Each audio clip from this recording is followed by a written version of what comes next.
for a truly incredible aviation adventure.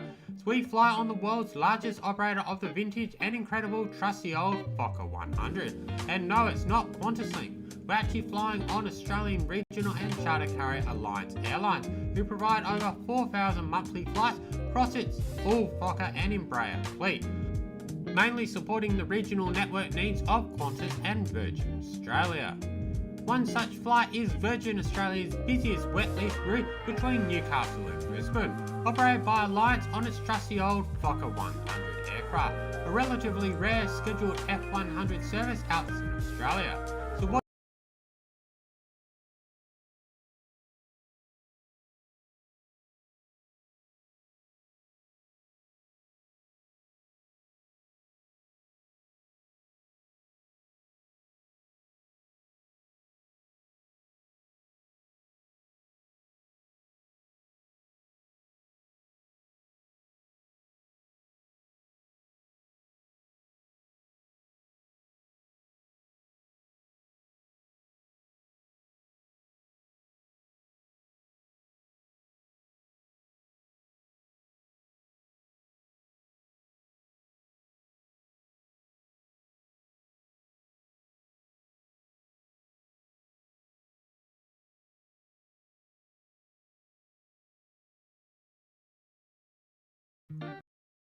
this week on Aussie JetSetter, come and join me for a truly incredible aviation adventure. So we fly on the world's largest operator of the vintage and incredible trusty old Fokker 100. And no, it's not QantasLink. We're actually flying on Australian regional and charter carrier Alliance Airlines, who provide over 4,000 monthly flights across its full Fokker and Embraer fleet, mainly supporting the regional network needs of Qantas and Virgin Australia. One such flight is Virgin Australia's busiest wet lease route between Newcastle and Brisbane, operated by Alliance on its trusty. This week on Aussie JetSetter, come and join me for a truly incredible aviation adventure. So we fly on the world's largest operator of the vintage and incredible trusty old Fokker 100. And no, it's not QantasLink. We're actually flying on Australian regional and charter carrier Alliance Airlines, who provide over 4,000 monthly flights across its full Fokker and Embraer fleet, mainly supporting the regional network needs of Qantas and Virgin Australia. One such flight is Virgin Australia's busiest wet lease route between Newcastle and Brisbane, operated by Alliance on its trusty old Fokker 100 aircraft, a relatively rare scheduled F100 service outside of Western Australia. So what is it exactly like to fly Alliance Airlines, an airline predominantly suited to FIFO and charter operations, on a route sold and marketed under the Virgin Australia brand?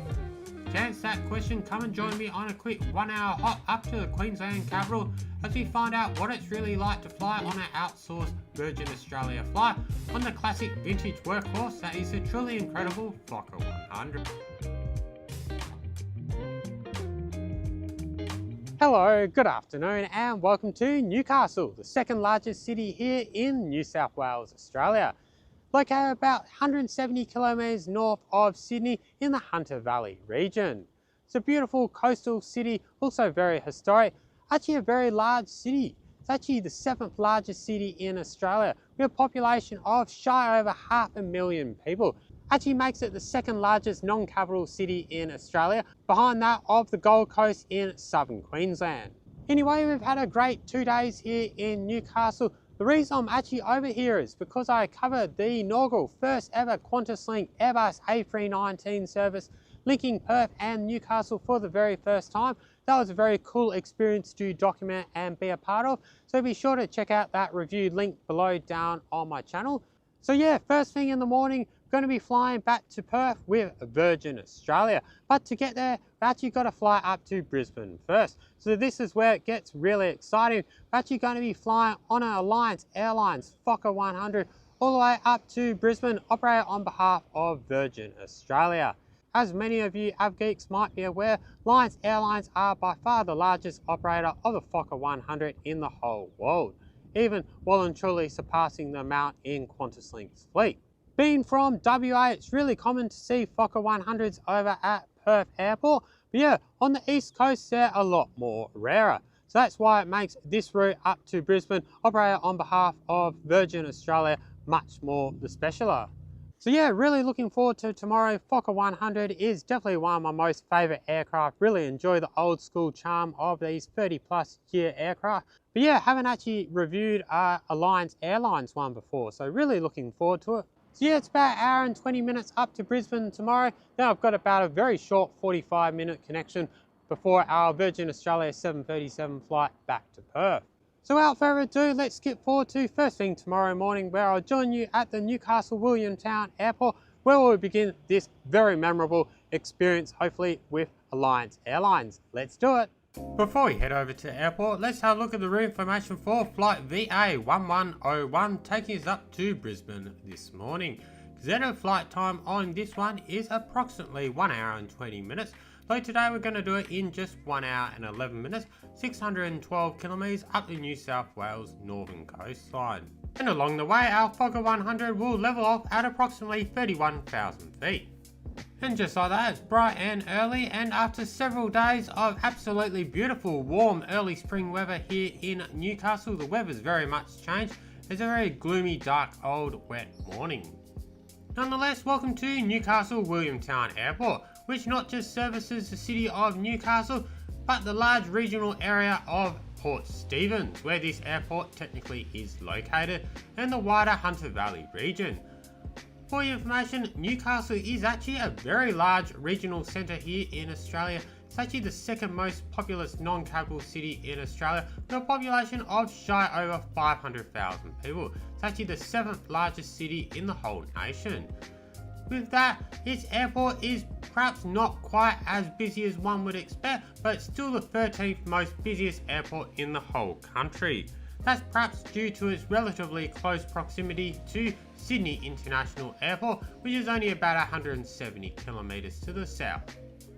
Currently, according to the latest passenger statistics, Newcastle Williamtown Airport services about 1.2 million yearly passengers. However, with the recent opening and completion of this brand new arrival and international terminal, Newcastle Airport foresees future capacity topping off at around 2.5 million annual yearly passengers. With a lot of this Newcastle Airport's hopes to gain new international air services, which excitingly start with a brand new Jetstar service to Denpasar, Bali, beginning on the 21st October 2025. While in the near-term future, officials are supposedly in talks to possibly establish new services to Fiji, New Zealand, and also Singapore. Going back to more currently, these days you can fly to every Australian capital from Newcastle bar Darwin and several regional centres. Anyway, on to check-in. Take note, Newcastle Airport still uses the existing older terminal for check-in and departures, which may be a little bit of a confusing setup if you haven't visited Newcastle Airport before, such as me, who only arrived a couple days ago. Surprisingly, for quite a busy Australian airport, check-in is done all the old-fashioned way, manually at a staff counter for all airlines. Even though we're technically flying Alliance Airlines today, check-in is still 100% handled by Virgin Australia, and the counter didn't open till about an hour and a half before, so I was waiting about 15 minutes for check-in to open. It's very quiet and easy nonetheless. Anyway, for your information, Newcastle Williamtown Airport's runway and tarmac is technically owned by RAF Base Williamtown, so I'm reluctant to film anything of the tarmac or runway outside.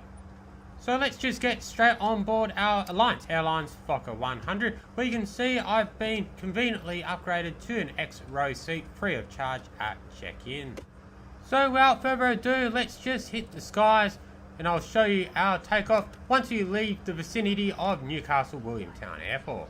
And of course, everything else you can expect on board with the Alliance Airlines Fokker 100 Virgin Australia service.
just like that, we're well and truly on our way to cruising altitude of 31,000 feet for today's flight up to Brisbane.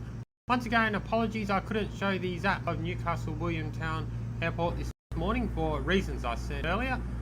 Yeah, now that we're on board, let's have a look in more detail about our Fokker 100, one of the many dozens that Alliance Airlines have in their fleet, actually the largest operator of the F100 in the world. 100 seats on board in a 2-free configuration with 33 inches of seat pitch, which is very generous for economy class standards in 2020. It makes our exit row seem less remarkable, however, in terms of additional leg room. Seating itself is very comfortable and very well padded with a very sturdy tray table.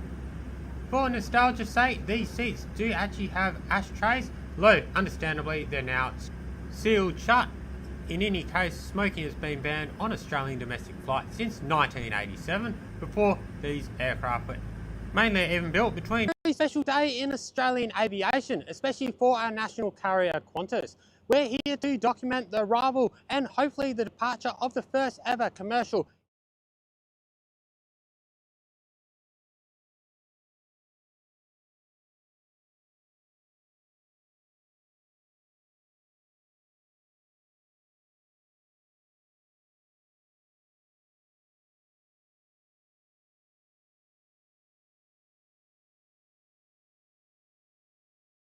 to JetGo.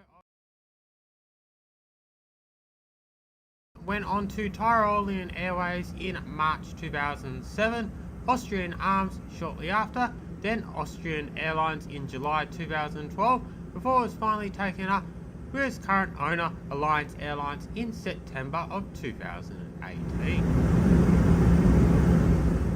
Aside from that, not too much more to report about today's flight. At least the cloud cover and the rainy conditions are starting to clear.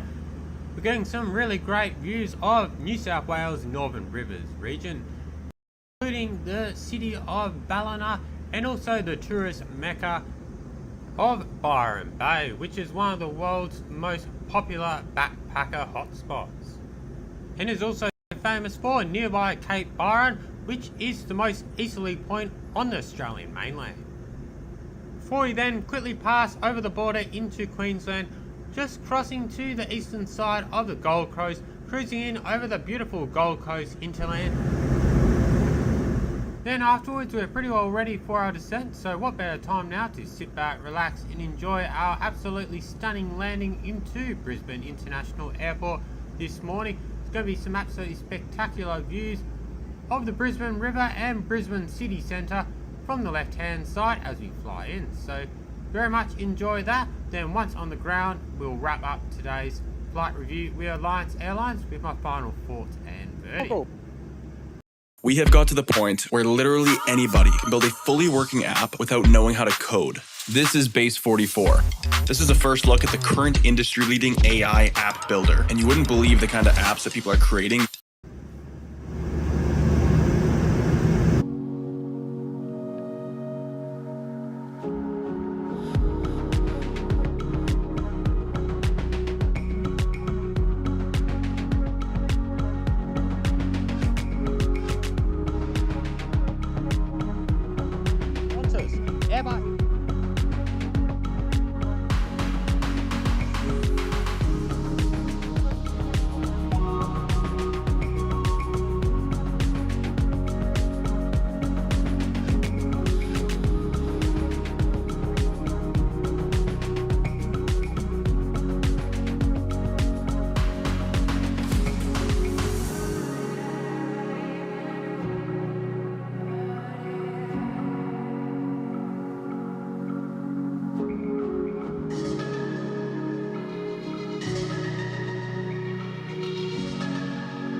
to sunny Brisbane.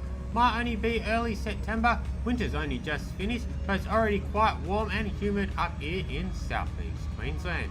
Great to be back here again for the first time in about 18 months. Fortunately, we'll have no time to visit today, however, as we're literally going to be here for about the whole sum of about 10 minutes. As I'm connecting on a Virgin Australia Boeing 737 MAX 8 flight, the longest flight in Australia over to Perth, about 5 hours and 45 minutes in the air. That flight is literally already beginning to board. So unfortunately there'll be no time for an on-screen outro today, apologies about that, but in short it was overall a more than acceptable flight on Alliance Airlines on behalf of Virgin Australia today. Nothing particularly remarkable about this flight, but nothing really bad either. At the end of the day, it got me from A to B, got me in Brisbane just in time for my flight back to Perth, so can't complain. Very much standard Virgin Australia service on board, even if it was delivered by Alliance Airlines. Obviously the coolest thing of the flight is actually flying the Fokker 100 itself. Never get sick of this great classic old vintage aircraft. Very common on the west coast where I live in Perth, but not so common on the east coast. So if you do live in the east, this is a great opportunity to try the Fokker 100 on a regularly scheduled route. Highly recommend you give it a go before I guess this aircraft is eventually phased out in the next 5-10 years, I would imagine. Anyway, if you have enjoyed this flight review on Alliance Airlines for Virgin Australia, really appreciate it if you could just give it a like, leave your comments below, hit that new hype button, and also share amongst your family and friends. Really would appreciate that. In the meantime, also visit my website aussiejetsetter.com.au for some flight reviews, industry news, destination guides, frequent flyer hacks and more. But from here at Brisbane Airport, thanks again for watching, but until next one, safe travels wherever that might take you.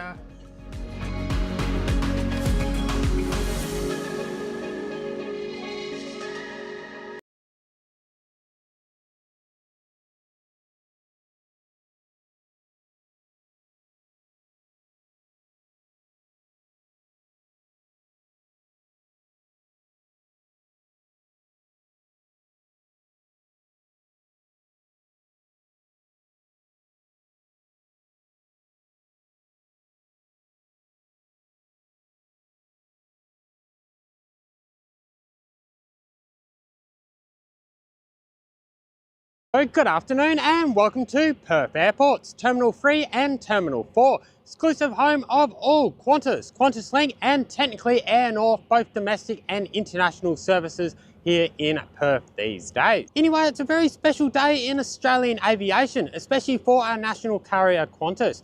We're here to document the arrival and hopefully the departure of the first ever commercial inaugural Qantas Airbus A321XLR flight. It's coming in from Sydney, about a 5-hour flight. It's due to arrive in about little under an hour. Fortunately, I really wanted to be on board today's return service to Sydney, but yeah, a number of factors mean unfortunately I can't be on board. Fortunately, it's absurdly expensive to be on board this return flight, and also it doesn't really meet my schedule, unfortunately. But luckily, the good news is I can still come to the airport and hopefully capture a lot of the festivities and its arrival and departure. In case you're wondering what all the big deal about the Qantas Airbus A321XLR is, it really is a huge deal for Qantas. It is essentially the replacement program for the Boeing 737. What is really quite phenomenal about the Airbus A321XLR product is its unbelievable range of about 8,700 kilometers with a theoretical maximum flight time of about 11 hours. They're also bigger than the 737, about 20 seats bigger at about 200 seats or so. They also fly about 3,000 kilometers longer range as well, also a lot more fuel efficient. So yeah, I'm not really a huge fan of the narrow body trend for longer haul flying, but yeah, that seems to be the way of the future, especially for economics of airline operations. So the Airbus A321XLR really is going to be able to fly anywhere in Australia domestically, and going to open a whole new route network for international flights where wide bodies won't be so economically feasible. So with this Airbus A321XLR, what is really cool is that it's pretty well going to be able to fly anywhere in Asia from Perth. So that could be India, it could be Sri Lanka, it could be Japan, South Korea, Vietnam, China, all those routes will be easily able to be achieved on the XLR from Perth. So hopefully some really cool new flight routes coming up in future months and years. So yeah, we only got about 40 minutes to our arrival now, so let's quickly head over to the terminal and enjoy the festivities. Let's do this.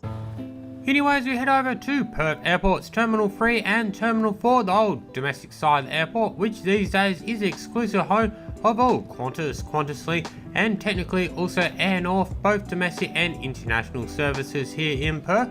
Let me just take the time to go over the statistics for Perth Airport. Well, if you're here just to see the arrival of the Airbus A321 XLR from Sydney, feel free to jump ahead. Timestamps will be located in the description below. But going back to the latest 2024-2025 statistics, really was a bumper year for Perth Airport. Pretty much record growth here, record passenger numbers. Over 17,481,000 passengers passed through Perth Airport's 4 main passenger terminals, of which the largest segment here was, surprisingly, or perhaps not so surprisingly if you're familiar with Perth's aviation scene, it was actually regional interstate travellers, totaling over 6.24 million passengers. Next up we had interstate passengers mounting to around 6.1 million. Then lastly we had international passenger traffic at about 5.1 million. As I alluded to before, Terminal 3 and Terminal 4 is pretty much the exclusive home of all Qantas and QantasLink services these days. Generally speaking, most services depart from Terminal 4, including today's flight to and from Sydney. Whilst Terminal 3 provides overflow capacity, usually for more regional flights, Terminal 3 also holds its special little own international terminal to service Qantas's ever-expanding international presence here in Perth, which includes its flagship routes to London, Paris, and its seasonal service to Rome. Also has daily international flights to Singapore, and soon it will also have a reintroduced flight to Johannesburg, South Africa, and also Auckland, New Zealand. And here's a fun fact for you, Qantas soon won't exclusively be just flying out of Terminal 3 and Terminal 4 here in Perth. Recently, QantasLink has won the federal government contract to provide passenger and cargo services to the remote external Australian territories of Christmas and Cocos Keeling Islands. These Qantas services to Australia's external Indian Ocean territories will start in November, immediately after Virgin Australia lose their contract on the route. And they will actually continue to operate out of Perth's Terminal 1, the home of all other international flights here in Perth. With this flight, while technically actually not an international flight because it doesn't leave Australian jurisdiction, for all intents and purposes it has to depart from an international terminal, as do flights to all Australia's other external territories. This is due to different customs regulations. Anyway, as we step over into Terminal 4 this afternoon, really not sure what to expect will happen for the arrival of our inaugural Airbus A321 XLR flight over from Sydney. Really hoping there's going to be lots of festivities, speeches and celebrations. But yeah, you just never know with inaugural flights. Sometimes they're a big deal, sometimes they're not. Just a little bit worried because they did have that media flight early in the morning that not much will happen. I'm here just to document what I see. It may be a big occasion, may not be such a big occasion. Certainly doesn't look like much happening at check-in, certainly nothing to mark the occasion. Anyway, I was then through security, which was absolute breeze this afternoon. Only took a few moments, travelling a lot lighter than usual because I'm just here to document the occasion, not actually getting on board a plane today. Anyway, it's about half an hour or so until our inbound aircraft arrives from Sydney, so I'll keep the commentary pretty brief from here on in. So until it does arrive, what better time now just to enjoy some of the plane spotting that I got to enjoy prior to our aircraft arriving.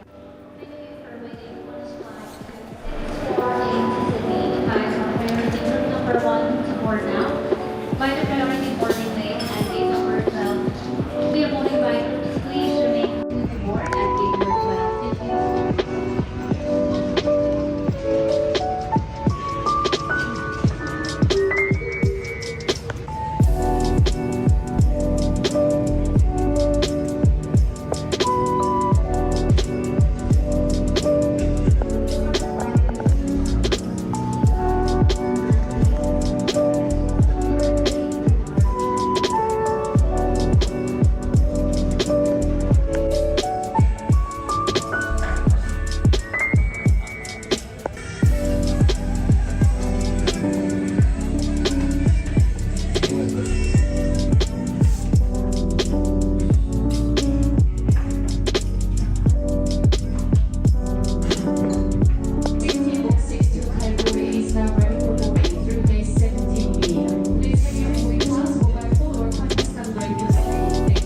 just like that, our first ever passenger commercial flight from Sydney on the Airbus A321 XLR, registered as Victor Hotel Oscar Golf Bravo, is about to make its arrival into Perth. Unfortunately, I couldn't get the best view of it as the outdoor viewing deck is currently closed for renovations.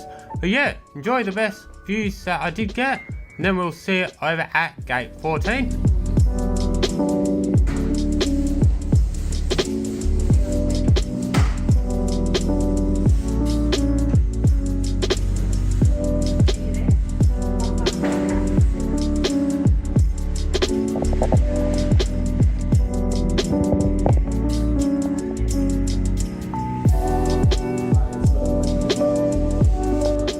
And just like that, we can see our very cool transnuser Airbus A320 taking off for Denpasar, Bali.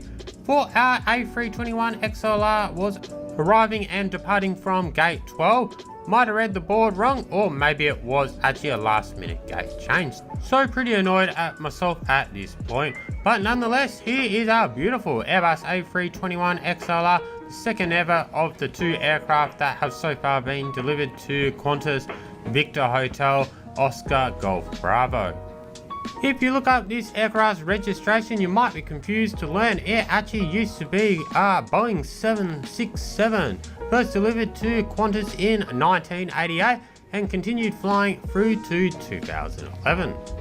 These days, the registration's been resurrected for the second ever delivery of the A321 XLR to Qantas, built in Hamburg, Germany, only about 2 months or so ago, first delivered to Qantas directly in August 2025. Anyway, on to the festivities and celebrations to mark the arrival of this aircraft into Perth and its subsequent departure. Long story short, there was practically next to nothing to mark the occasion, which was a huge disappointment in my opinion. Sure, there was plenty of people here to take photos of this beautiful new aircraft. Some even took videos of its arrivals, but apart from that, there was no speeches. There might have been some Qantas representatives there taking photos. Yeah, really was not much happening at all. Did hear from a member of my Discord server that passengers may have got A321 special branded lanyards on their way onto the plane, but apart from that, there didn't seem to be any real goodies being handed out either. Unfortunately, I was strapped for time and I had to leave the airport vicinity by 2:45 PM at absolute latest. This aircraft is departing supposedly at 2:35, so if all goes well, I'll be able to see its pushback and departure out of Perth. But yeah, if it's running late, I'm going to have to leave.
And unfortunately, as you can see, boarding is announced well behind schedule, and at this point I've got no other choice but to leave.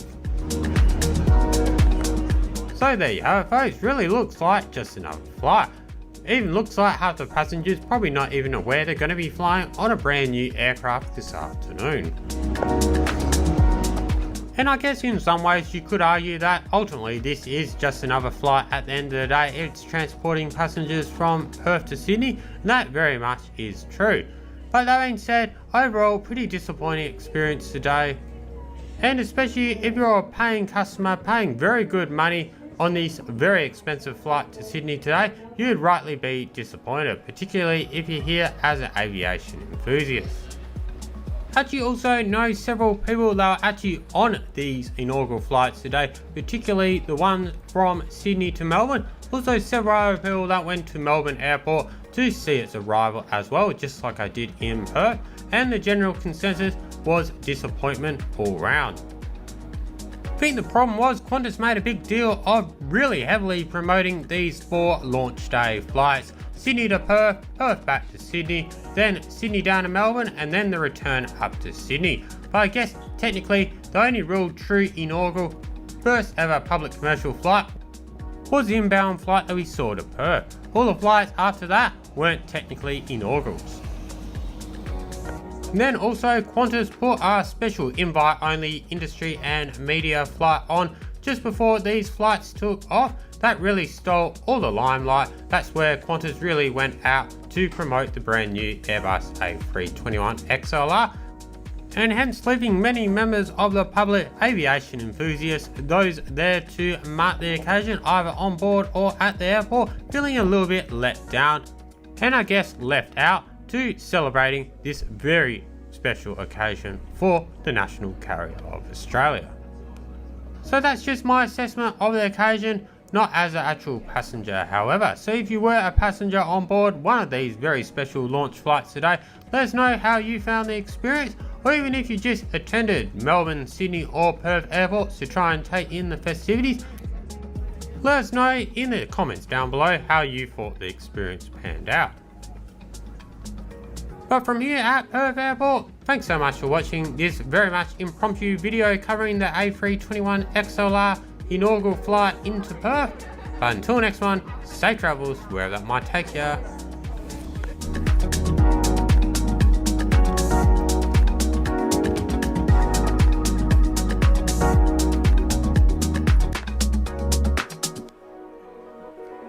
Hello everyone, good evening. Hope you're having a great long weekend here in West Australia. Just confirming everyone can hear me.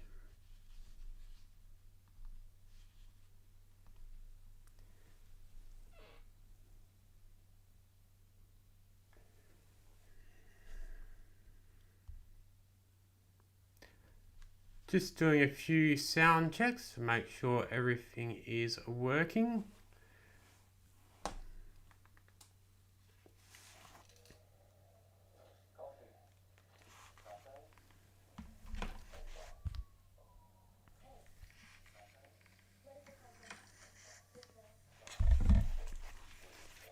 Can anyone confirm that they can hear me okay? First time ever using OBS Studio. Anyone confirm that they can hear me okay?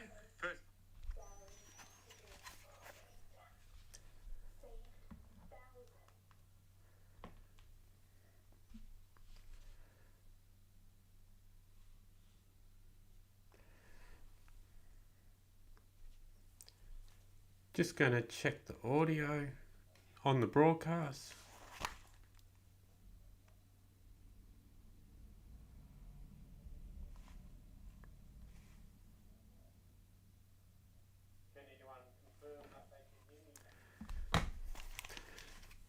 Alrighty, I think we're all good. Thanks everyone for joining in. Thanks everyone for joining in for that little few videos as well before we officially went live.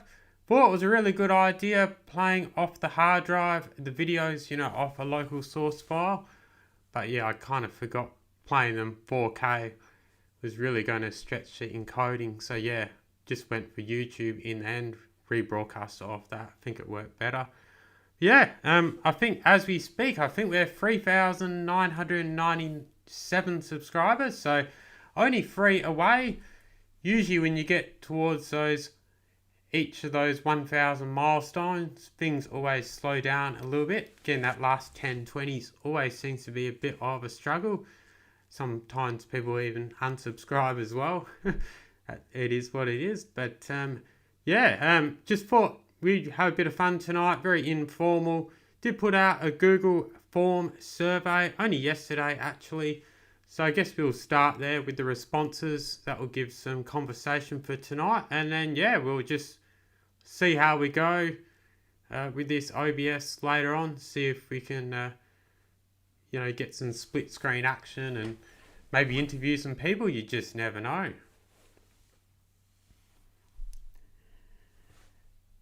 So, we had 4 people respond to the survey at very last minute, so that was fantastic to see. We had Prezi J, aka James from Ronaroo here in Perth. We had Caleb, he's Caleb's Aviation, he's from Detroit in Michigan. We have Jeremy in Perth, and we also have Elia, Aussie airline fan, he's also Perth based as well. So thank you guys all for giving your responses. So the first question was really just opening it up to the floor. People ask anything you want for the Q&A stream.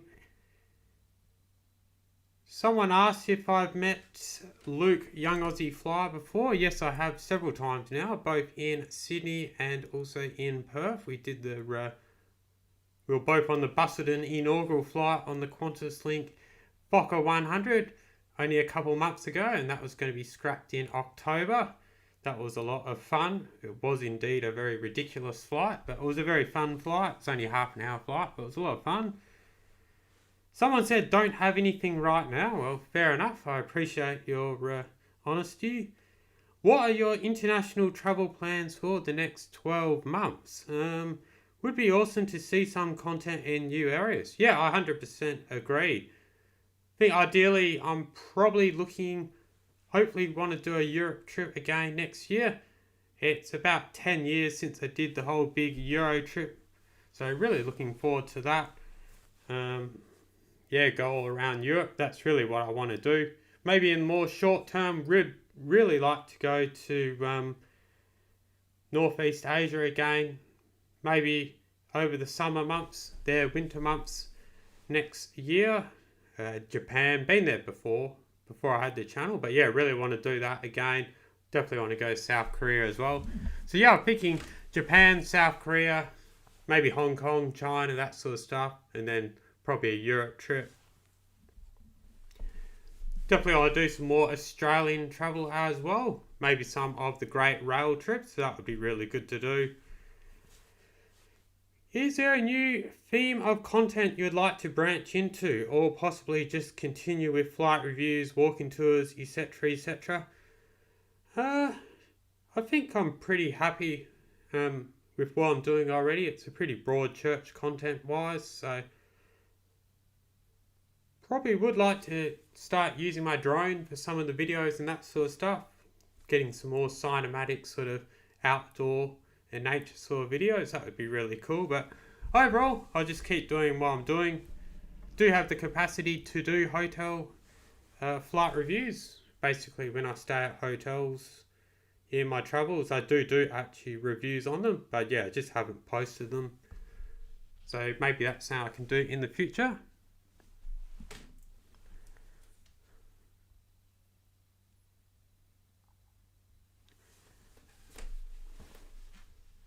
How long have you been a viewer of the channel? Some people less than 6 months, some people 6 months to a year. But yeah, most people 1 to 2 years, so thanks very much for that. Are you a subscriber of the channel? Yes, 100%. Most people are 18 to 39, so that's good to see.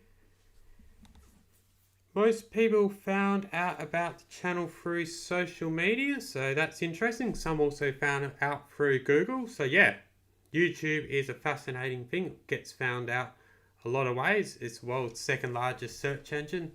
It is essentially Google. So yeah, it's cool. How frequently do you watch my content? Some people watch it very frequently. Some people watch it regularly, so that's good to see.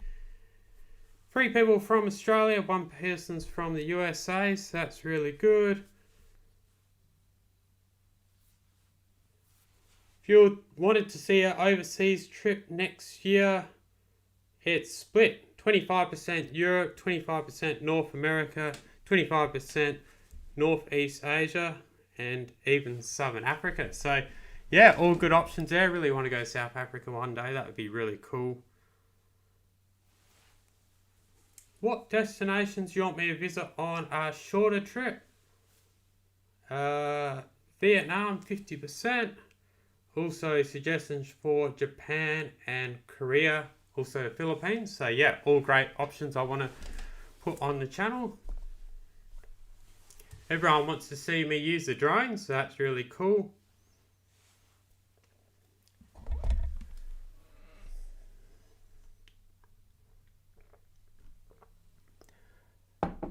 Going forward, would you prefer shorter flight and train reviews?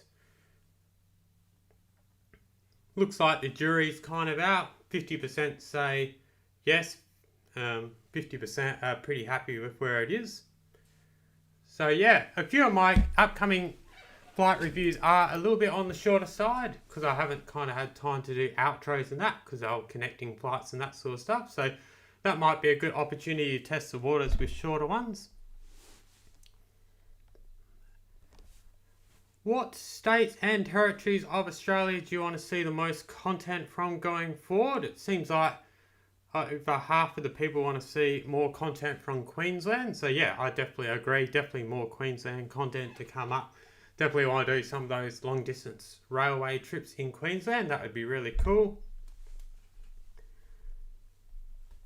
In terms of Patreon and channel memberships, yeah, about 50% of people are interested in those, and yeah, some people are not so interested. So yeah, that's fair enough. Definitely looking at those options in the future.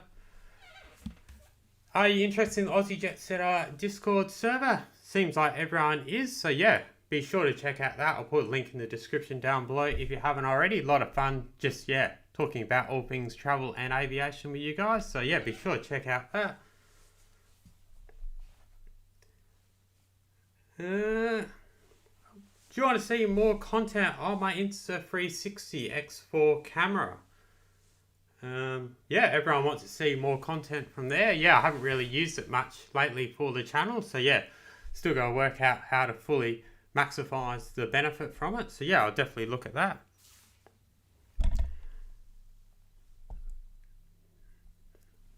Do you guys want to see more stuff on the Aussie JetSetter website? You might have noticed recently I'm doing more on there, so definitely check it out. With AI and that sort of stuff, it's really easy to repurpose YouTube video transcripts into much more significant articles. So that's making it a bit easier to do long form written articles. So yeah, definitely check out those. Everyone's keen for more plane spotting live streams. Yep, that's saying I definitely want to get back into next year.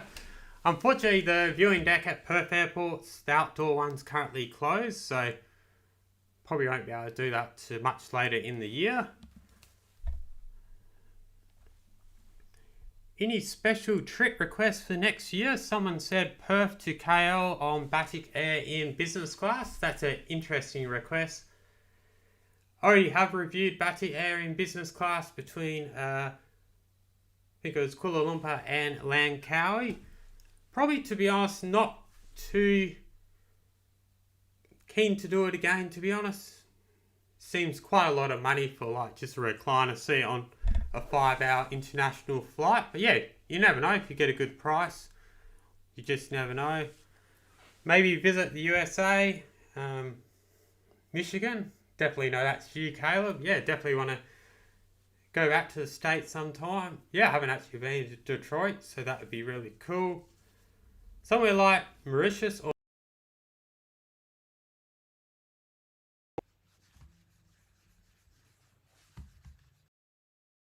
Sorry, I think I just had technical difficulties there. Yeah, definitely want to review the Air Mauritius. I think it's their Airbus A330-900, I think they have now on the route. Definitely really want to review that. And yeah, Madagascar, that would be certainly an interesting one. And yeah, Vietnam or Japan. Haven't been to Vietnam before. Definitely want to go there. And yeah, definitely want to go back to Japan as well. Hopefully you can do those next year for you guys. What was your most memorable video from the channel this year? I don't know. I only started watching. Well, yeah, fair enough. Appreciate honesty. The X Spirit now Qantas A319 video. That was the inaugural to Newcastle only a few weeks ago. Yeah, no, that was definitely a very enjoyable experience. Really liked that one. Definitely agreed. The Hawaii and San Diego flight reviews. Yep, no, they were definitely very enjoyable ones as well. And yeah, the Jetstar A321 Neo service up to Bali, the Bintan Express, that was a good one as well.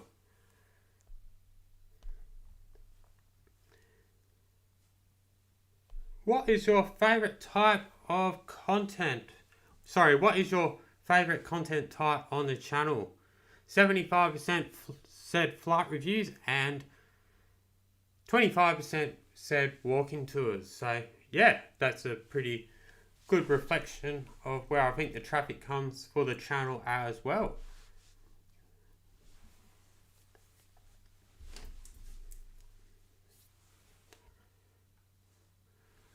Asking for feedback on the channel. What I could do to improve in 2026. Sorry, I just lost that.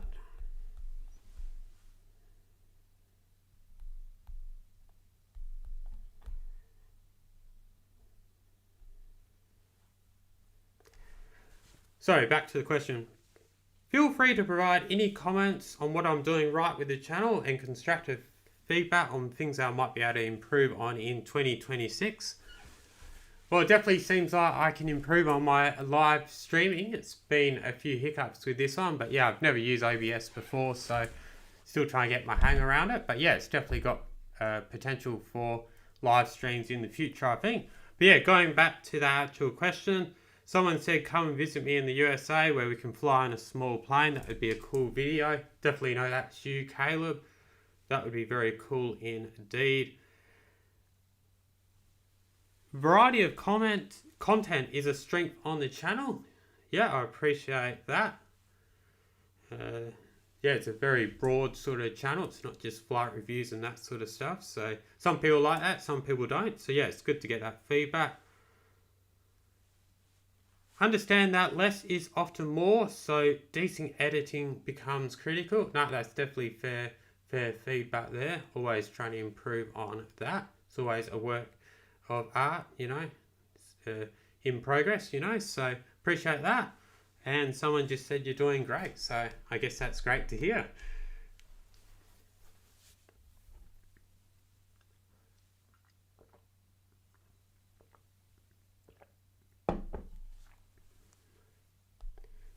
Then I asked if anyone wanted any travel tips and tricks.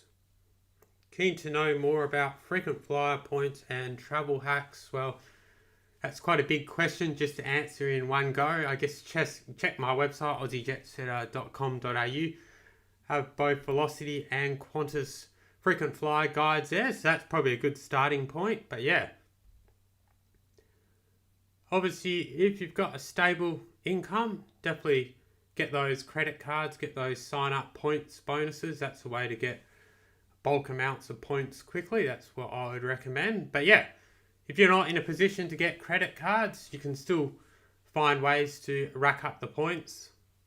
Definitely Flybys and Woolworths Rewards. You activate those offers in the app and you can get a lot of bonus points, you know, like 5,000 points in one go and that sort of stuff. And then you just convert them to Velocity or Qantas points respectively. That's one way.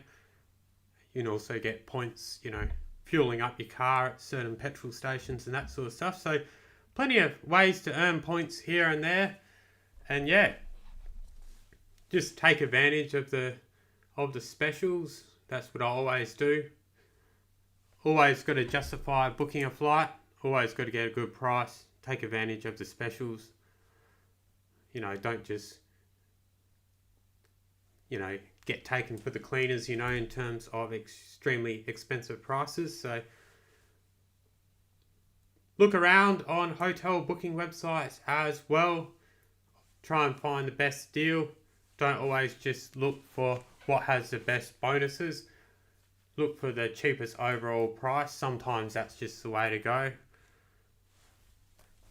Book flexibly as well where you can, because that way if you see a cheaper price you can cancel and get a credit or a refund and then rebook it. That's another thing.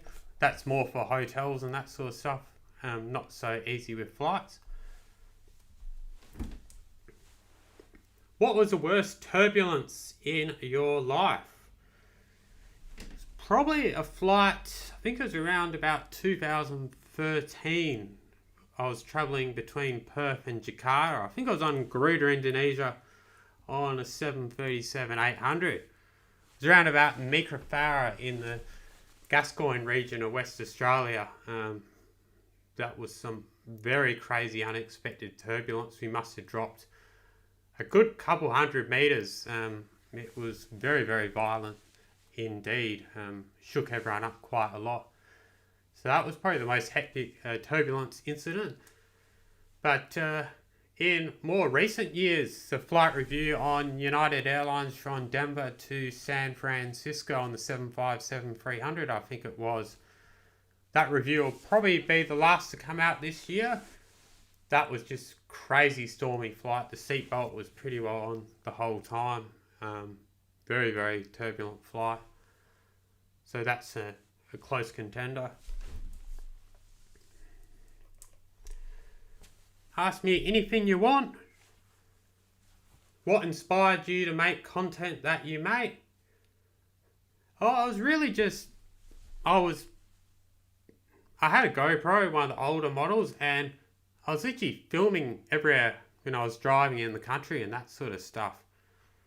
And I just mounted all these SD cards of footage, and I was just filming my travels, because I really enjoyed, documenting it, but I never really did anything with the footage. And then I started watching other people's YouTube videos, and I just got the inspiration. I'm like, I can actually do something really good with that footage, share that experience with other people. And then, I just got hooked on it. Absolutely love it.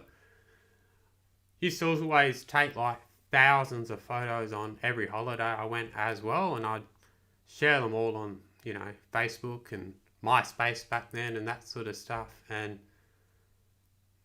and then over time, the algorithms with social media and that all changed, and, you can't even see what your friends are doing on Facebook these days because it just floods it with news and other sorts of stuff. So I'm like, YouTube's just such a great way to put it out to an audience that are going to enjoy your content, because YouTube's just so good at connecting you with an audience that are going to enjoy your work, Thanks, Train Addiction, for tuning in. And thanks, Levi, as well, for tuning in. Really appreciate that. It's been a bit of a all over the place sort of stream tonight, trying to get my head around this OBS streaming software, but I think we're getting the hang of it. So thanks very much for tuning in. Feel free to ask me anything about my filming and editing equipment, or starting a YouTube channel and website. That was another question I put in the Google form. Maybe make your Discord server a bit more professional, like testing in other servers to see if you like it or not. That's a fair comment. I haven't really got my head around all this moderator stuff and bots and that sort of stuff in Discord. So definitely want to try and get that a lot bigger, because I see a lot of value in communicating with people through Discord. And is the Osmo Pocket 3 worth it over a GoPro? That's a difficult one to answer, really. Osmo Pocket 3 has been an absolute game changer for me. Like, it's the best camera I've ever bought, hands down. Before, I used to use like a DJI gimbal for my phone, and that was just really cumbersome. It didn't really fit the iPhone 13 Pro Max, and it just looks so blatantly obvious in public as well. It wasn't easy to kind of set up or take it apart, and it was always not properly balanced and all that sort of stuff. DJI Pocket 3 is just amazing. You just whip it out. The gimbal's built into the camera. It's really buttery smooth, 4K, 60 frames per second. It's an amazing product. So for general vlogging, for doing walking tours, it's absolutely fantastic because you can just whip it out, the camera balances straight away, you can start filming in a matter of seconds. It's fantastic. Then if you find yourself on the street, a bit of a area where you quickly want to not be filming, you can just put it back in your pocket and start filming later on. It's very good, it's very discreet, it's fantastic. The problem with that is it's not very versatile. It's got no waterproofing. You drop it, you're going to break it pretty easily. So in that regards, the GoPro is just such a versatile camera for, vlogging and that sort of stuff. It's not as good as the Pocket 3, but as an overall camera that you can take everywhere, it's fantastic. Obviously for outdoors, in the rain, in the snow, it's fantastic. But yeah, Osmo Pocket 3, battery life's so much better. It charges a lot faster as well. You don't have to carry around extra batteries, that sort of stuff.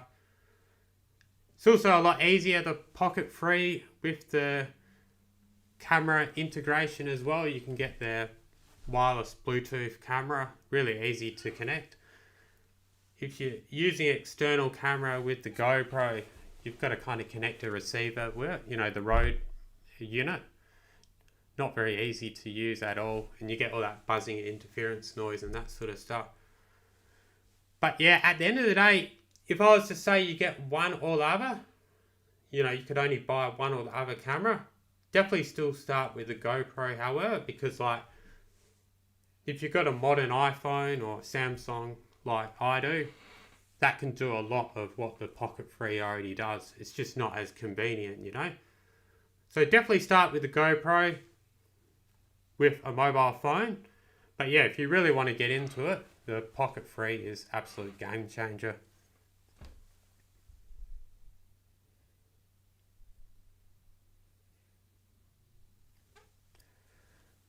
Oh, train addiction. I just saw your message and I've been going through all the responses each by each, so I'll update it now to see if yours has come through. But yeah, I'll keep going where I am and then I'll go back to see your responses as well.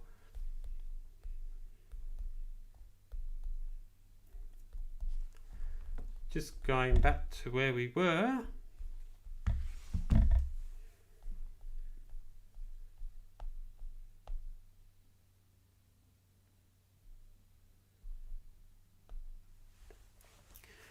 And the last question was, feel free to suggest any flight review and video content for next year. Batik Air to KL from Perth. Yeah, I think we already talked about that one. Actually wanted to review Batik Air a couple of years back, coming back from Taiwan via KL. It's like $500 or something. It's a pretty good flight in terms of price, but wouldn't take my credit card. I think I was trying to book it from Sri Lanka, so I was trying to give them my business, but they wouldn't take my money, so fortunately I couldn't fly with them. I flew AirAsia instead, but yeah, maybe in the future. I think you can fly Batik Air Malaysia up to Bali, so that could be a good way to do it.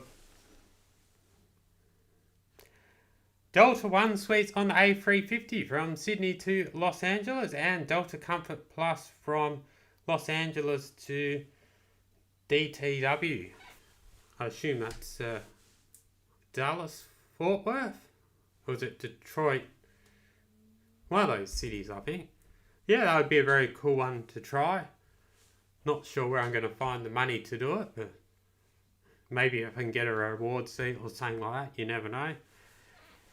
And AirAsia X Kuala Lumpur to Tokyo, Haneda, or the A321neo from Perth to KL. They're both very good options to review. Probably more likely the one up to KL, I would think.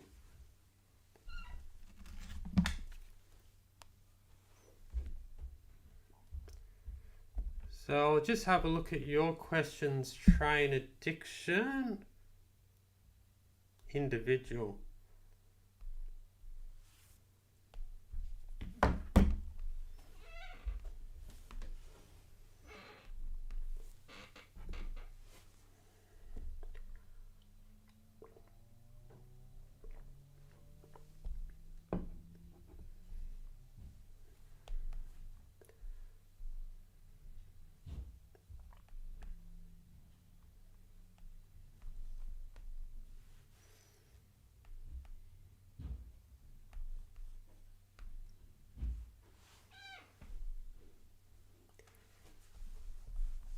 No, I don't think I've seen yours come in, Train Addiction.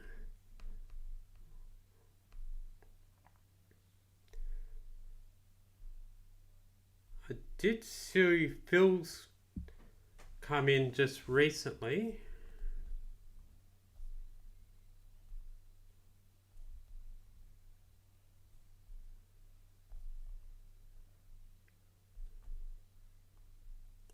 And yeah, it looks like I've already covered those questions, I think.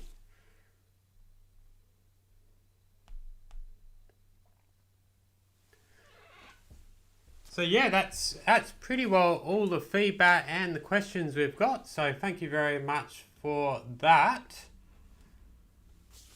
So yeah, if anyone in the live stream just wants to ask me questions, feel free to fire away. Otherwise, we'll have a look at how we're going for the live subscriber count.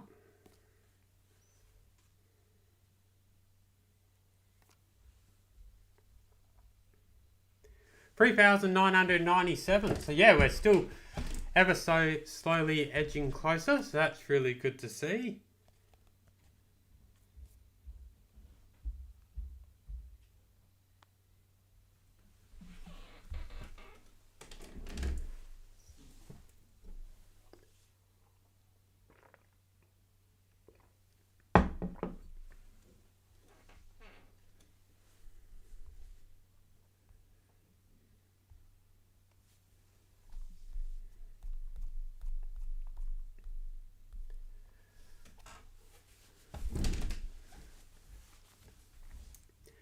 I was thinking of doing a few sort of interviews through Discord live on air.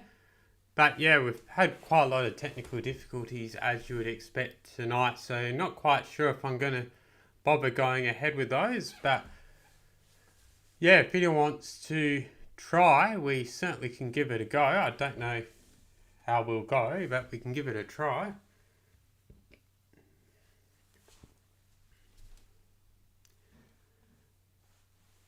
But I guess in the meantime, before anything else, before we were to wrap things up, just some of the future flight reviews to come up between now and the end of the year. A bit of a sneak peek, sort of preview of what's to come, I guess. We have next week, it's going to be Canberra to Perth on the Qantas daily Boeing 737-800 service. Really enjoyed this flight, actually, taken it 3 times before. This will be my second time actually reviewing it. So that's what's coming up next week. After that, we've also, in no particular order of when it's going to come out, we've got a Jetstar flight on the A321ceo. That's from Melbourne to Perth. We've got another Rex flight on the Saab 340. That's coming back from Albany back to Perth. What else do we have coming up? We've still got that trip we did to Port Hedland, so we're returning on the QantasLink Airbus A320. That was on QantasLink Port Hedland to Perth. Also, we have, what else do we have? It was only the other day I flew on the Virgin Australia Boeing 737 MAX 8 the first time. That was the longest flight in Australia. First time I actually reviewed a flight from Queensland to WA, so that was from Brisbane to Perth, about 5 hour and 45 minute flight. So you still got that one to come. What else? Still got the New South Wales Trainlink XPT service. That was between Melbourne and Sydney. That's to come. We've got 2 V-Line train reviews, both the Sprinter class and also a Velocity train review. So look forward to releasing those. Be in Melbourne. When I was there recently, I did a video on the historic Circle Line tram. So looking forward to releasing that. Probably late this year or early next year. We've got a review of the Skybus there as well. So that will be a cool one to drop. Other flights that we've got coming up, we've got that United Airlines, the Boeing 757-300 flight. That was from Denver to San Francisco. Very much looking forward to dropping that. That might be the last flight review of the year, I reckon. So looking forward to that one. Let's have a look at my schedule. Oh, thanks very much, Train Addiction, that you enjoyed the thumbnail. I literally put that one together on Canva about half an hour before you went to air. What else have I got coming up?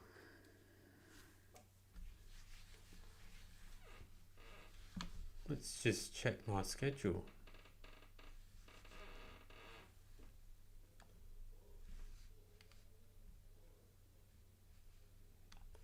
Notes.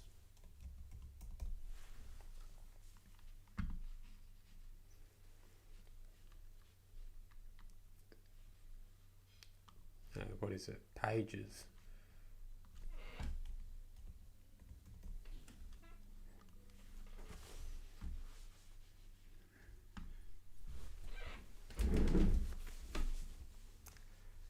Oh, so very glad you enjoyed it, Train Addiction. That's fantastic.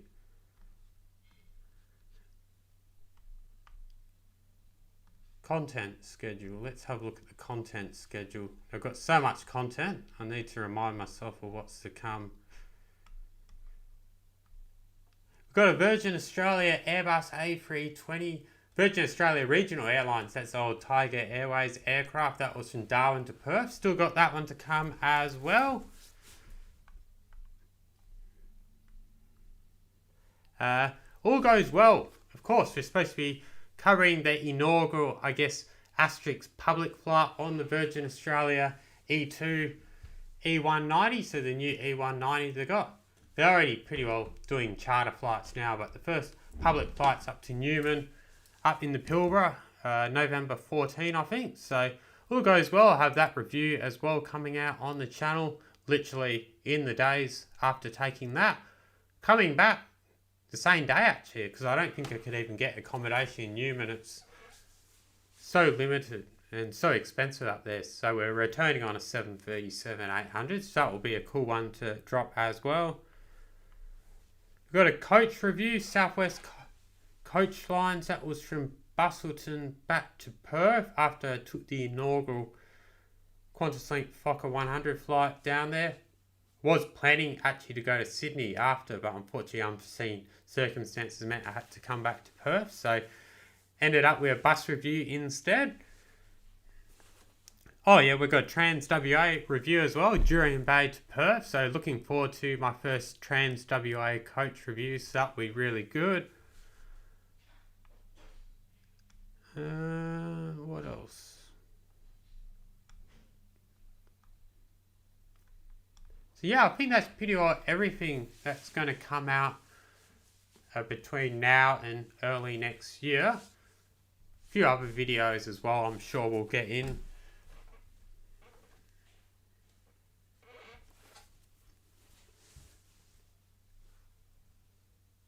So yeah, I think all goes well. Probably be a bit of a quiet end to this sort of year. Just get those videos out and then yeah, hopefully go travelling again January next year. Hopefully do that Japan, South Korea sort of trip. More travel around the east coast of Australia as well. Maybe some South Pacific destinations as well. That would be really good. And yeah, hopefully I actually can take long service leave next year. So hopefully do that Euro trip. Basically redo all the Europe I did when I was 18, 19. That would be so much fun to do on the channel. It'd be amazing if I had a channel then. All the walking tours I could have done.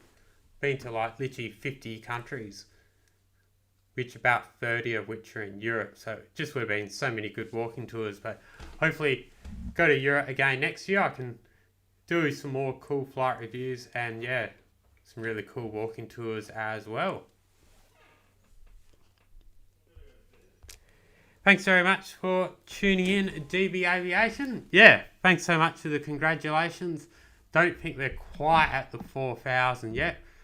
Usually things do tend to stall a little bit when you're nearing milestones. I think we're at 3997, so 3 away.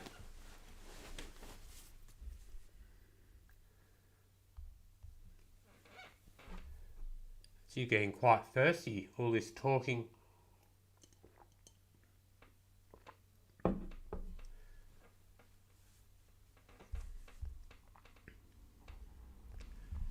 So if anyone wants to ask any questions in the live chat, you're more than welcome. Yeah, how's it going? Yeah, long weekend here in Perth, so that's always good. Yeah, it was a pretty unusual grand final as well on Saturday. Really blew out in the end, the score. But yeah, if you're a Brisbane Lions supporter, it's certainly pretty phenomenal. Yeah, I thought it was you, Luke, so that's really good to see. Yeah, someone was actually saying I should try and professionalise the Discord server a bit more. That's in terms of my one, so definitely really want to do that as well. Try and really build up my own Discord server. That would be really cool. So that's pretty well, yeah, answering people's questions. That's a plan for next year. Really open to where we want to take the live stream now. We could, call it a day or call it a night. Or we could try and play around with OBS and do all sorts of things. I'm open to suggestions. Let's try. I'm just going to try a few things with this OBS, so just bear with me.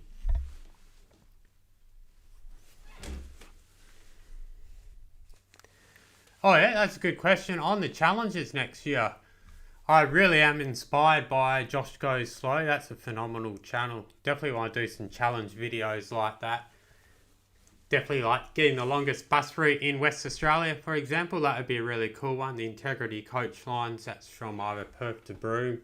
That's via the coastal route.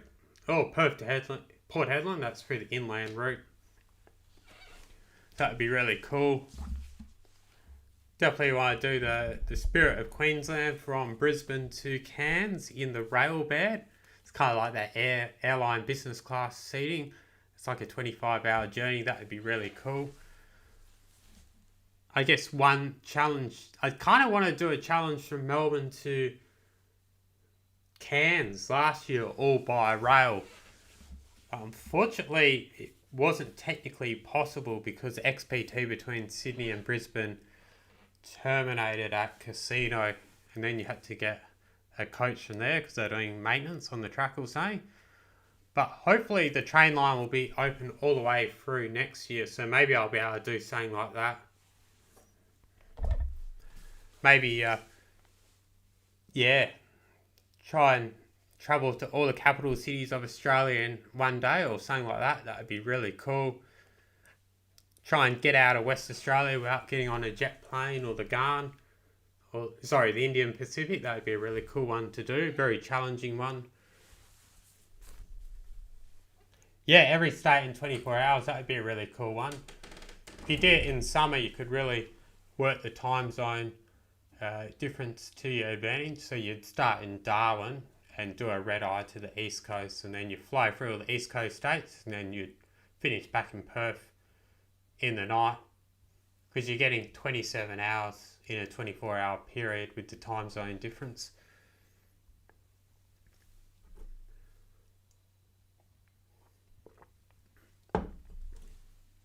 Yeah, if anyone ever wants to do a bus versus train or a train versus plane sort of challenge as well, that would be a really cool one to do. Sydney to Canberra would be the really obvious one, but yeah, you could add a pinch to like a Perth to Albany or Perth to Geraldton or something like that as well. Alrighty, I'm going to play around with this OBS and see if we can do anything cool with it.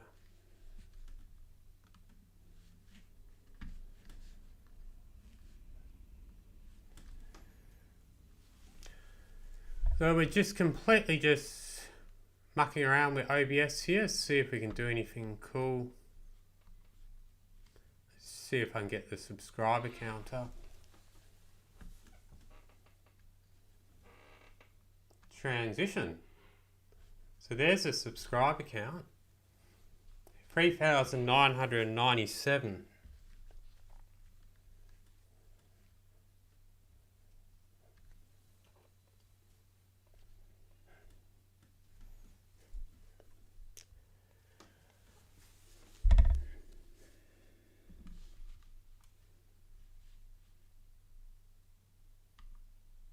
Have I transitioned it?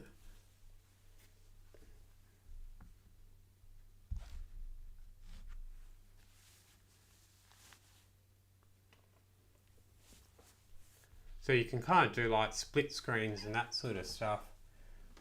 Before we actually officially went on air, I decided to rebroadcast some videos as well.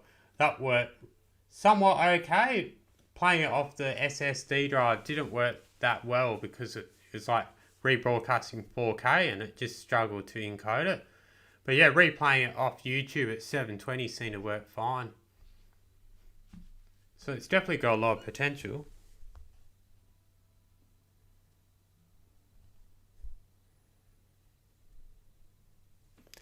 Yeah, day in the life video would be pretty cool.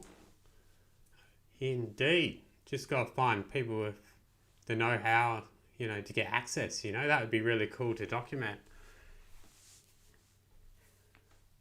Certainly no Sam Shui yet in terms of international fame and access, you know.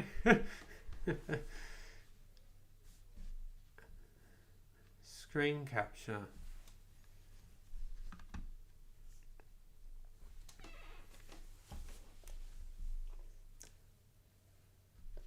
So what I think I might do now is go into the screen capture mode and just put the YouTube on for a moment. If I can work out how to do it.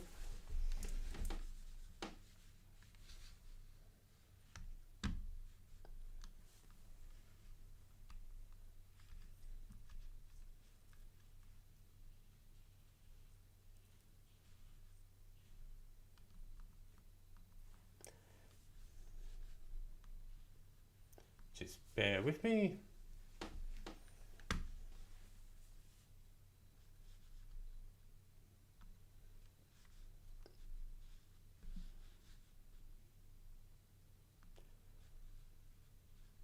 Screen capture, transition.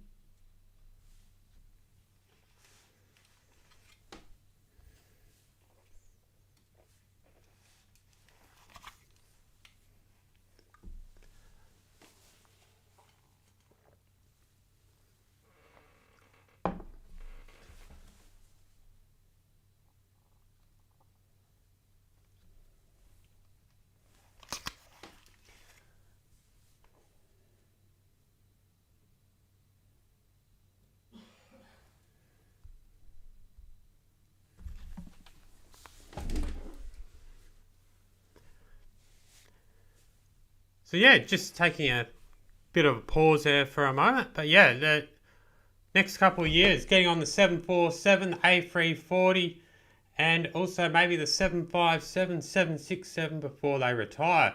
Oh, 100% agree on that. Definitely want to review the 747 coming up pretty soon. I think maybe like the Lufthansa 747 or the Korean Air or something like that. That would be really good. South African Airways, Airbus A340, that would be absolutely phenomenal to try. And yeah, I actually did review the 757-300. I think that's a rarer variant.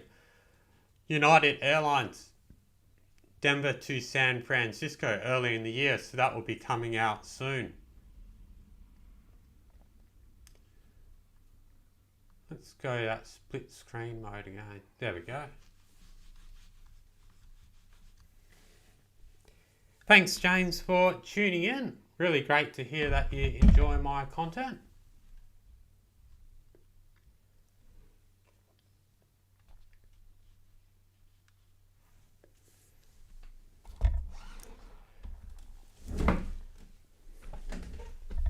Anyway, so what we may be able to do is kind of play some videos and then kind of come in and out of the screen, you know. That just gives me a little bit of a break from the live stream, and then we can come back a little bit later.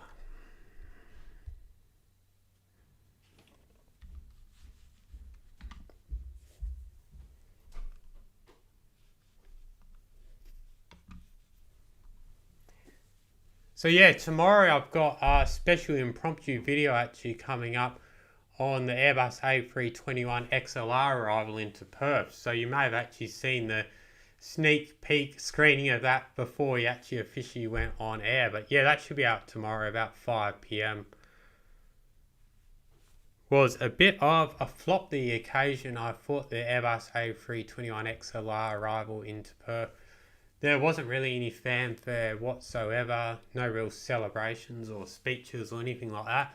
Really just seemed like another flight, to be honest. So actually glad I didn't spend $849 to be on it. It was an absolute rip off the price. So glad I just went to the airport and see it come in. But yeah, I do have a video on that tomorrow coming out.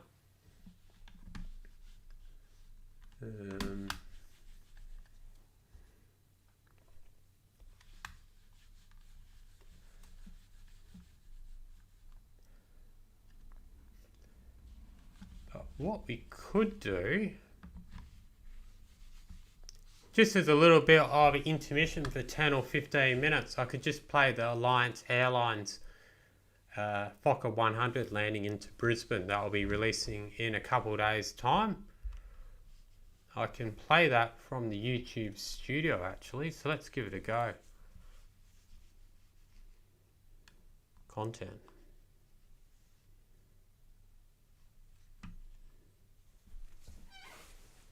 I've got the Canberra takeoff and landing as well, so that's sneak peek previews I can give as well.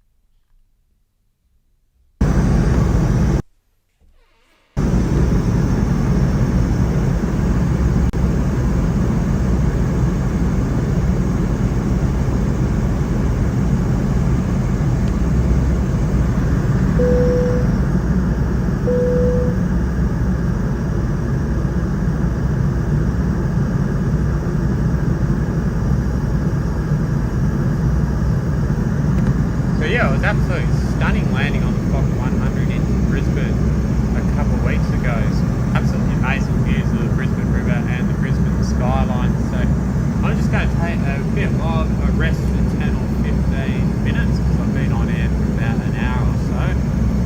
So enjoy this amazing landing, and yeah, we'll see what we can do after that with this OBS streaming. Seems like quite a cool little piece of software, and it's free. So that's really cool.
security sound wasn't for a second.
Wi-Fi network in your Wi-Fi settings and follow the prompts on the welcome aboard screen.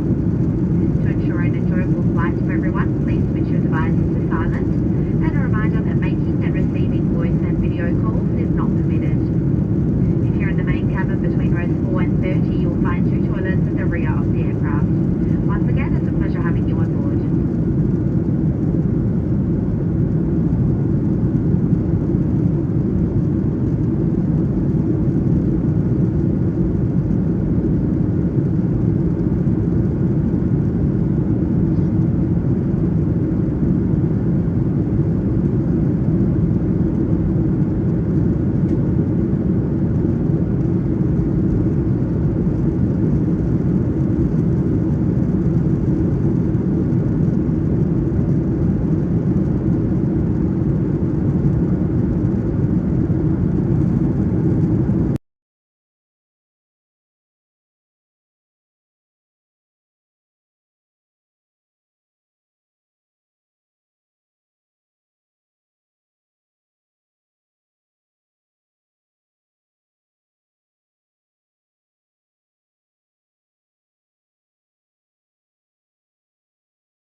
Hello everyone and welcome back. Sorry if there seems to be a lot of issues buffering those videos. Even being connected directly into the internet into my laptop, we still seem to be having trouble, unfortunately. So what I was thinking we could do, seeing I don't think the live interviews would be an overly good idea at the moment, just considering there's so much issues, getting good quality streaming and that sort of stuff. I'll have to look at the streaming rates and all that sort of stuff to optimize it. So what I was thinking we do, we'll keep the live chat going as well in the live chat comments. But what I was thinking I'd do, we just have a bit of a watch party here, and I'll just play all my huge flight takeoff and landings list, just play that on kind of shuffle mode. And yeah, we'll just keep them going until we get to 4,000 subscribers. I reckon that's the way we go to celebrate this momentous occasion. So let's give that a go, I reckon. Play all.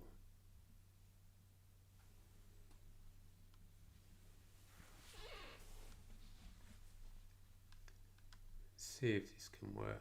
Play.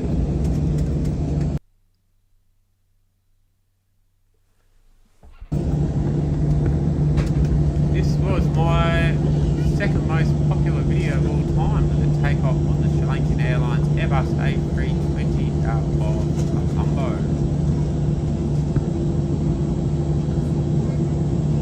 Let's go to screen. Transition.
If you are someone that literally writes anything for any reason, even text messages, then you are someone who needs Grammarly. Since I started using Grammarly Pro, I have never felt more confident about my writing. Not only does it help me improve my spelling, which I definitely need, but one of my personal favorite tools is how it helps me to clarify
for landing. Thank you.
Good afternoon and welcome to Newcastle, the second largest city here in New South Wales, Australia. Good morning, dear guests. We have just landed in Perth International Airport. We are pleased to inform you that we have landed 15 minutes ahead of schedule. The local time now is 7:14 in the morning on a Sunday dated 17th of September 2023 with a ground temperature of 11 degrees Celsius.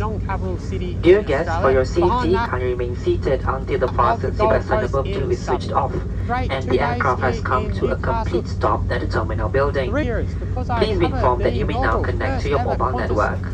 Do be careful when opening the overhead compartment as items in the compartment may have shifted. Before leaving this aircraft, kindly ensure you have taken all of your personal belongings with you. It was a pleasure serving you on board, and on behalf of AirAsia, Captain Bhatia, First Officer Justin, and the rest of the cabin crew on board today, Senior Cabin Crew Michelle, Cabin Crew Irshad, Cabin Crew Nadia, Cabin Crew Zila, Cabin Crew Ashraf, Cabin Crew Vienna, Cabin Crew Jimmy, and myself Nick Jonas, we would like to say thank you for choosing us as your preferred airlines, and hope to see you again soon. If you require any assistance upon arrival, kindly be in contact with our ground personnel. Thank you, good day, and have a pleasant day ahead. Really common to see Fokker 100s over at Perth. Tetamu yang dihormati, selamat datang ke lapangan terbang antarabangsa Perth. Waktu tempatan sekarang ada pada pukul 7.16 minit pagi pada hari Ahad bertarikh 17 September 2023 dan suhu di lapangan dilaporkan pada 11 darjah Celsius. Tetamu yang dihormati, untuk keselamatan sila berada di tempat duduk sehingga tanda isyarat tali kelidar dipadamkan dan pesawat ini berhenti sepenuhnya di bangunan terminal. Sila memaklum anda boleh menggunakan telefon bimbit anda dengan rangkaian seluler sekarang. Berhati-hati ketika membuka ruang penyimpanan di atas dan sila pastikan kesemua barangan pribadi anda dibawa bersama sebelum meninggalkan pesawat. Kami merasa bangga bersama anda di sepanjang penerbangan ini, dan bagi AirAsia, Captain Bhatia, Jutabangkanan Justin serta anak-anak kapal yang lain, kami ucapkan terima kasih dan semoga kita berjumpa lagi. Dan sekiranya anda memerlukan sebarang bantuan ketika ketibaan, sila berhubung dengan kaki tangan darat kami. Terima kasih dan salam hormat. And along the way, our Fokker 100 will level off at approximately 31,000 feet. And just like that, bright and early, and after several days of warm early spring weather here in Newcastle, the weather's very much changed. It's a very gloomy, dark, cold, wet morning.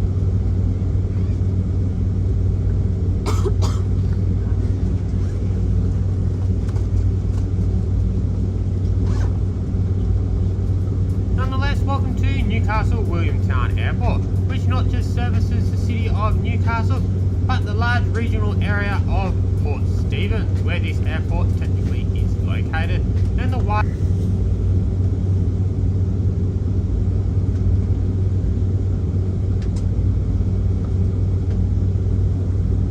Hunter Valley region. For your very large regional center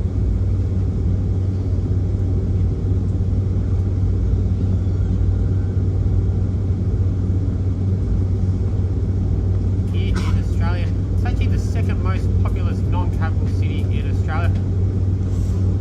The population of people. It's actually the seventh largest city in the whole nation. With that, its airport as busy as one would expect, but it's still the 13th airport in the whole country. That's perhaps due to its relatively proximity to Sydney International Airport, which is only about 170 kilometres.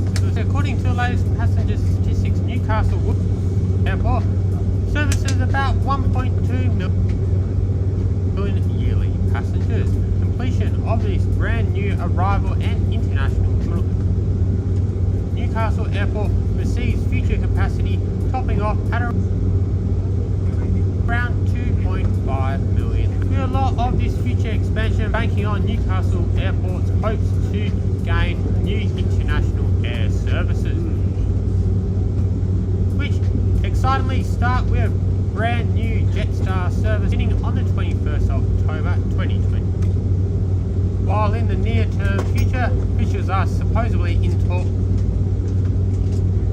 to possibly establish new services to Fiji, New Timor. Currently, these days you